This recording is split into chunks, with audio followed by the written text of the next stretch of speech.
мекеме бар.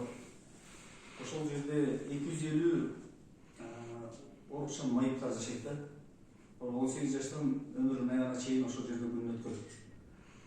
Азыркы маалда мамлекетибиз экономикалык кысталышта турганда, пандемиянын кесепетинен, жанагы акыркы болуп өткөн окуялардын кесепетинен мамлекетибиз кыйналып турган учурда биз аргастан ушундай демөөрчүлөргө кайрылууга аргас болдук да. Анан жерден Темирлан мырза аттуу, Абил аттуу биз кайрылып ушу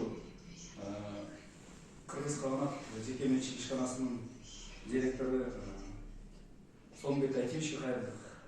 Кат менен кайрылып ушундай жардам суралды эле.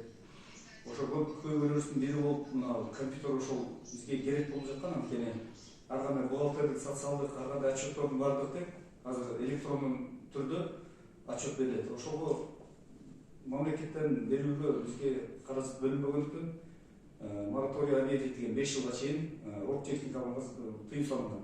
Айласынан ошо демөөрчүлөр кайрылып, бизге мына Сонбек Айтимиш өздөрү кыйналып турганда карабай ушундай кысталыш учурда бир комплект компьютер бизге белек кылып берип атат.